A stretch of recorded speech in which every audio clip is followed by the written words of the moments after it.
Hey Michalis, this tutorial is dedicated to you to show you more how you have to think in terms of creating materials when you use a more physically accurate shader system like Cycles is using. Here you have a very simple theme, and let's get starting. If you would like to have what in Blender is called ambient occlusion, so background lighting, all you need to do is go to the World tab, click New, and then you have your background. You can set the color and the strength. Strength in this case means how much light is being emitted. So you see here it's rather dim. Now if you would like to add an area light, here I have this mesh selected. I go to Material, click New, and then I select Emission. Of course 100 is probably a little bit too much, maybe 5 will be okay. So that will do it. If we zoom in a little bit,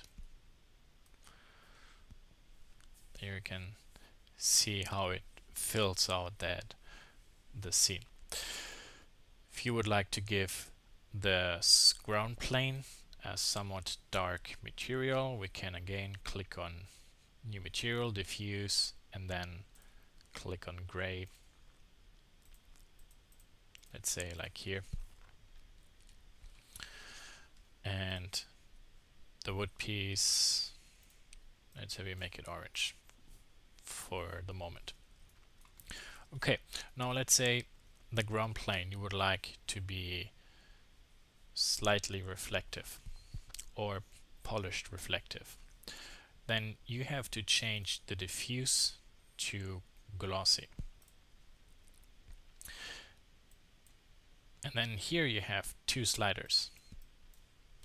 The color, of course, defines the color of the reflectivity.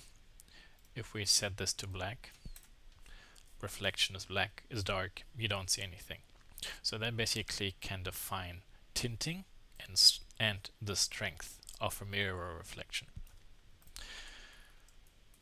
Roughness, that actually defines is the surface polished, which means a perfectly clear and crisp reflection.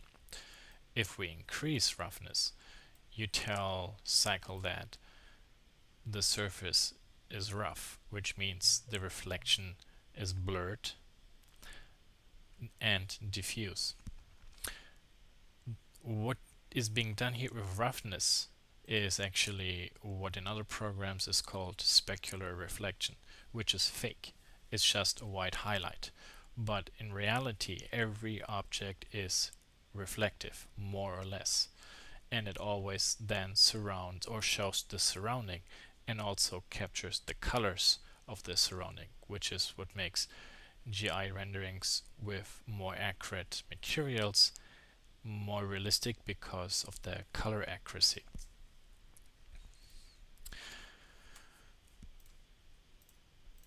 So I set this one to here, and then with the Fresnel you can decide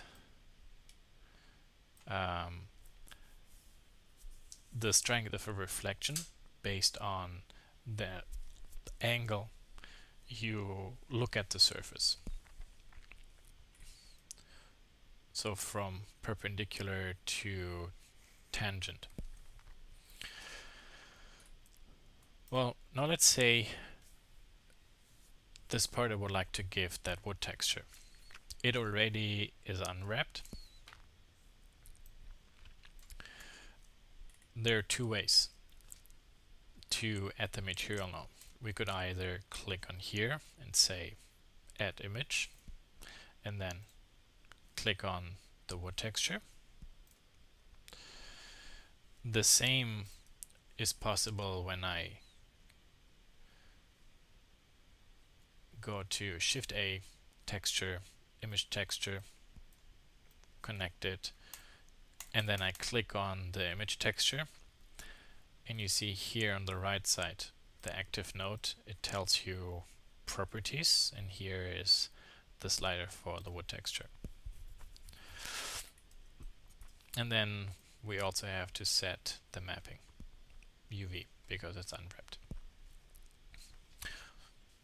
So see, that's actually pretty simple. Now I would like to make this one a little bit brighter so you see more of that reflection.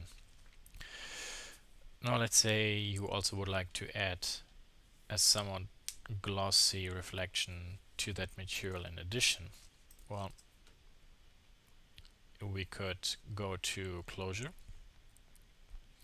add another glossy, and maybe an add with those together, and put this one into a surface.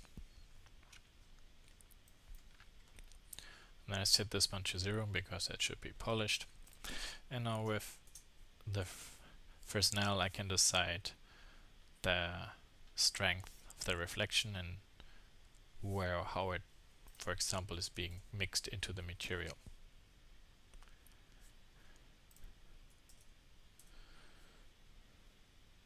So you see, it's really not that difficult.